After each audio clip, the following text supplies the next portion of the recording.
Hello? Hello? Hello? Here we go. Hello?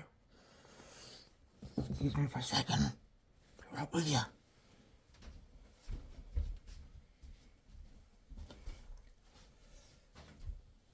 Ooh. Hello?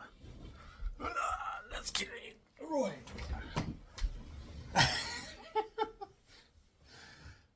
Hello again. Now, I've been trying to do some videos recently, critiquing some film and TV that I've watched recently. I figured that I watched enough to make a library. I'd have to make a library, yes. And I thought it'd give you a bit of a sort of a bit of a critique of one of the ones that I've seen recently.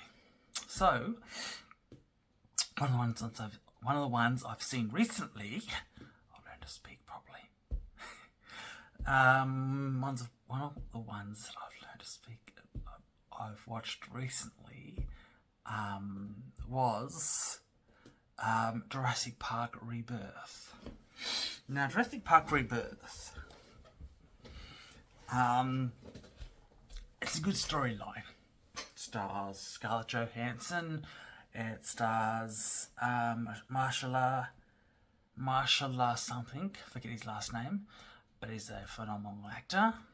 The other one, it also stars Jonathan Bailey and Rupert Friend, who stars also for time in Homeland. Now, it's a good film. It's got a good storyline. It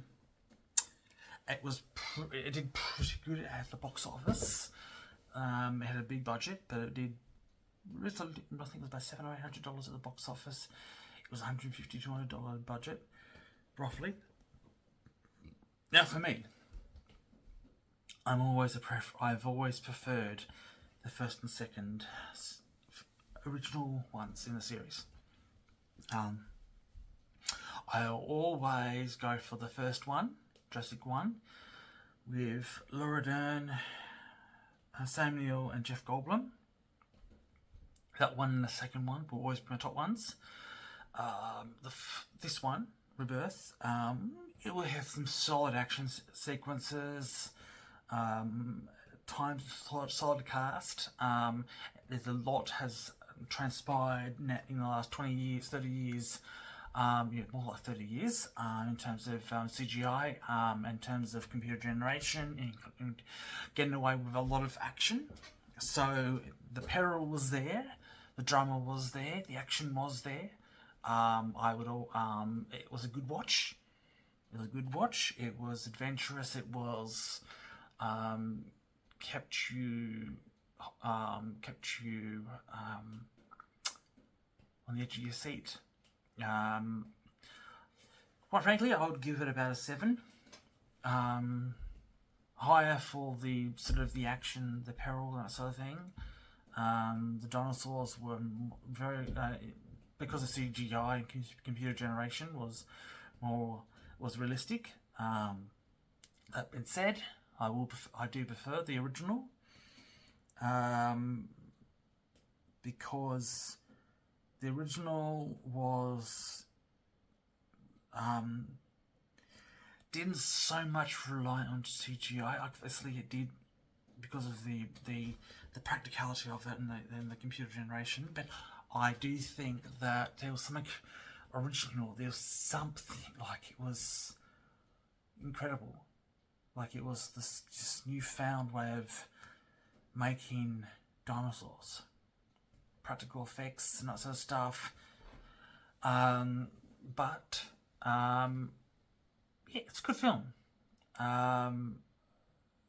Scarlett Johansson was a great lead.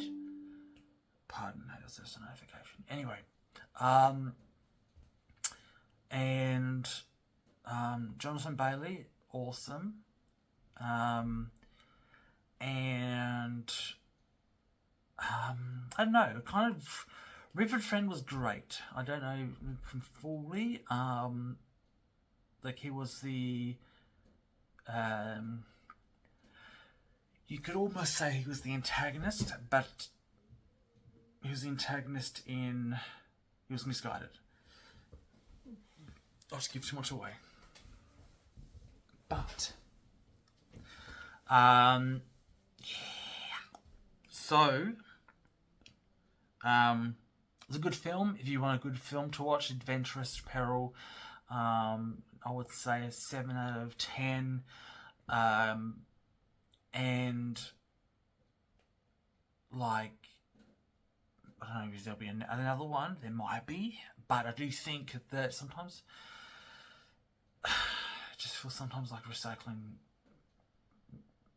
Like potentially this should be the last one, because there's only sometimes you can reboot a film trilogy. So yeah, they should. Yeah, we don't want to become like Mission Impossible.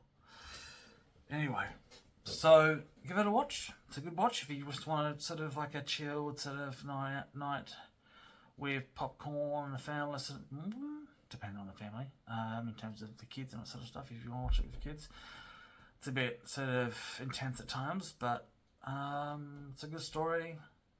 But don't sort of analyze it too much. It's not a film to be analysed too much because it's just for fun. I know you out there critics who analyse it and the plot and the drama and the action and peril and just sometimes the film's just a film. But there we go. Give it a shot. See how we go. And please comment in the comment section if you agree or disagree with my thoughts on it. And there we have it. Hey there. Take it easy.